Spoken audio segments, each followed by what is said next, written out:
When examiners start challenging your methodology in a thesis defense, many students panic. You hear questions like, why didn't you use another method? Isn't your sample too small? Isn't this scale outdated? Why should we trust this kind of data? And at that moment, it can feel like the professors are attacking your entire thesis, its underlying logic, and your competence as a researcher. But in many cases, they are not testing whether your methodology was perfect. They are testing whether you understand it. And that is good news, because that is explainable and defendable. So in this video, I will share with you 7 smart strategies to defend your research methodology calmly, logically, and convincingly in your thesis defense. First, be clear about what kind of study you actually did.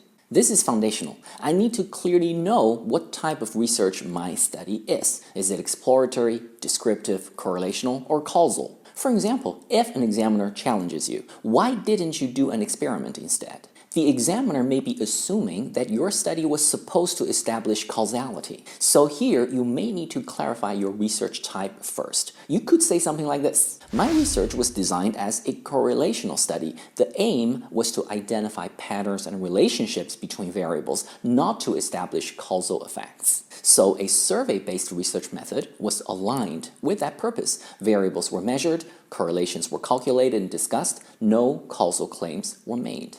By being clear about my research aim and type, I defend not just one technical or methodological choice. I clarify the underlying logic of my research. A lot of methodology critiques and challenges from the examiner become easier to handle once you make clear what your research was actually meant to do and what it wasn't designed to do. Second, show that your research method followed from your research question. The method or approach with which we address or answer a question depends on what the question is. Here's an example that I use all the time in my research classes. If somebody asks you, how old are you? You would probably say something like, I'm 21. You provide a numeric, quantitative answer. But if they ask you, hey, what did you do last weekend? You probably tell a bit of a story. You give a qualitative narrative type answer. It's pretty much the same idea when it comes to research. The methodological approach that we should use to investigate and answer a question depends on how that research question is phrased. If the research question is an open-ended, highly exploratory question, we'd probably do something qualitative. But if the question is clearly correlational or causal, we'd probably do something quantitative. So you see, there is this alignment emerging. Sometimes the best way to justify my research methodological choice is not by talking about how wonderful this research method is. Rather, we simply show how this research method aligns with my research question and my research type. Number 3, show that you considered alternatives. For the different aspects of our research methodology, we want to show that we are aware of alternatives and that we have actually considered them. The examiners could ask about any methodological component and question why we made this choice instead of another one. Why focus groups instead of interviewing? Why convenience sampling instead of stratified sampling? Why observation instead of survey? A good approach that we could use to answer such a question is to highlight that we have considered alternatives and have chosen the method that we eventually went with, and that my choice fit my study the best. For example, I did consider conducting interviews for my qualitative data collection. However, I eventually chose focus groups because I wanted to explore not only individual perspectives, but also how interaction, comparison, and discussion among participants might shape or influence their views. That was especially relevant to one of my sub-questions. Something like that. We show that we are aware of alternatives and that we made a reasoned choice, a conscious methodological decision. Number 4, acknowledge trade-offs without sounding apologetic. Here, we want to show the examiners we understand that every methodological choice has advantages and disadvantages, that there are always trade-offs to be considered, and that's why we don't need to be apologetic, because no research method is ever 100% perfect. If the examiner questions why I didn't conduct experiments but only administered a survey, I could say something like this. Yes, you're absolutely right, sir. An experimental design would have allowed for stronger causal claims, and that would have been an advantage for choosing that method. It would have also, however, reduced realism in this organizational context. Given the aim of my study, a non-experimental survey approach provided more data and also more realistic data, collected directly from members of the organization, capturing what was happening within the company itself. This is a mature and strong answer because it shows that I understand the trade-offs between different methodological choices. Number 5, justify your sample in relation to the scope of the study. Sampling is a big part of methodology, and I have made a few other videos focusing on sampling and sample size. I will link them below.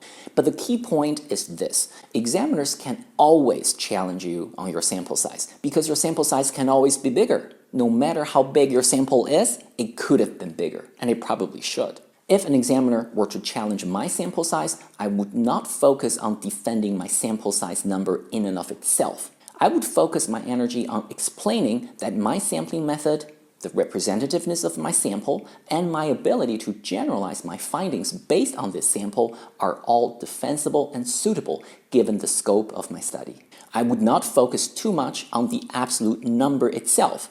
I'd focus on explaining my sampling logic. For instance, I might say something like this: yes, that's a fair point. My sample size certainly could have been bigger. For my research specifically, however, the sample was drawn from one particular organization. This certainly limits generalizability somewhat. However, the aim of my study was to examine this specific organizational context in depth. So within that scope, I would argue that the data collected from this sample was still adequate to meaningfully answer my research question for this organization and for similar organizational contexts. So here, I am not saying that my sample size was perfect. I am pointing out what my sampling logic was and why my sample made sense for this study. Number 6, justify how you measured or collected the data. This is another area where examiners can challenge us quite easily. They may ask things like, why did you use self-report measures? Wouldn't supervisor rating or peer rating be better? Why did you use semi-structured interviews? Why not unstructured in-depth interviews? Why did you use this questionnaire or this scale? Isn't this outdated or unreliable or biased? They can ask any number of critical challenging questions here. The key thing we would want to show here is that our method of data collection actually fits the kind of information that we were trying to capture, because different kinds of data require different methods. Some things are directly observable, other things are not. For example, if I want to know how many times an employee logged into the system, that can be perhaps directly observed or extracted from the system. But if I want to know how anxious employees feel about, say, digital transformation, or how much trust they have in management, those are subjective experiences and perceptions which are hardly directly observable. So in that case, self-report measurement would be more methodologically suitable. If an examiner were to challenge me on that, I might say something like this: the constructs examined in this study, such as trust and anxiety, are subjective psychological constructs. They are not directly observable in the same way as behavioral or administrative data points. Therefore, self-report measurement was methodologically suitable because it allowed me to capture participants' own perceptions and experiences through the use of previously published and validated scales. Or, another example, if I were defending semi-structured interviews over unstructured interviews, I might say something like this: I specifically chose semi-structured interviews because I wanted some consistency across participants while still allowing for some flexibility to explore their experiences in more depth. That made this method well suited to the exploratory nature of my research question. So the key point here is this: I'm not defending my data collection method by saying it was easy or convenient or because that's what my supervisor asked me to do. I'm defending it by showing that it matched the kind of data that I needed in order to answer my research questions. Number 7, admit limitations without self-destructing. This is a very important skill in the thesis defense because many students make one of two mistakes. The first mistake is pretending that my study has no limitations, which is clearly naive and untrue. Every study has limitations, even those published in top-tier research journals. That's a fact. The second mistake is going too far in the other direction, listing every single potential weakness as a limitation, devaluing my own research, helping the examiners to fail me. That is clearly not the right approach either. What we want here is balance. We want to show the examiners that we are aware of methodological limitations, that we can think critically about them, and that we understand that these limitations have implications on the interpretation of the findings. But at the same time, we would also want to offer an explanation as to why these limitations occurred, and we don't want to speak about our own study as if it is fundamentally worthless. In fact, being able to present a few relevant, logically sound, methodologically meaningful limitations is one of those things that separate a merely satisfactory student from an excellent one. Let's use the same example I used earlier, a survey study with a moderate sample size drawn from one organization. I might say something like this.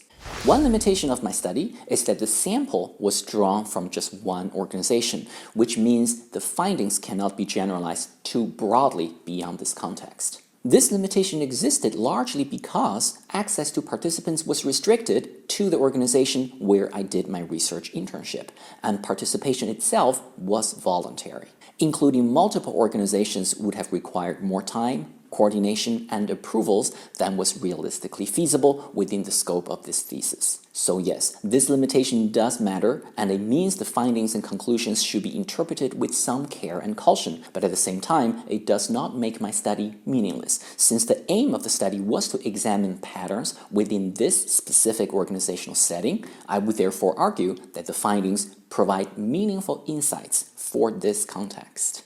This is a mature and strong answer because I'm not pretending that my study has no weaknesses, but I'm also not setting my own thesis on fire. So yes, admit limitations. Do it in a way that shows critical thinking, methodological awareness, and control over your own research. In conclusion, when defending your research methodology in your thesis defense, you don't need to phrase your defense to say that your research methodology was perfect, because it never is. Instead, you want to show that your research methodology, despite potential weaknesses and limitations, fit your study. That the methodological choices which you made, despite other options and alternatives, were suitable for your specific study. And the way we show this is to link our methodological decisions to other parts of the thesis. That's why all the example answers that I showed you in this video were not talking about only my research methodology, but they were also talking about or referring to research typology, research aim and research questions, trade-offs among different methodological approaches, data types and needs, sampling methods, data collection instruments, and generalizability of findings, etc. When you show that these different elements align and fit, your methodology becomes much easier to defend. The goal isn't to show that my methodology is perfect, it is to show that it fits. As always, I invite you to leave your questions and comments down below. Please check out my other videos on thesis defense and academic evaluation. I am sure you will find them interesting and useful. Thanks for watching this Ranywayz random video. Please like and subscribe, and I'll see you next time.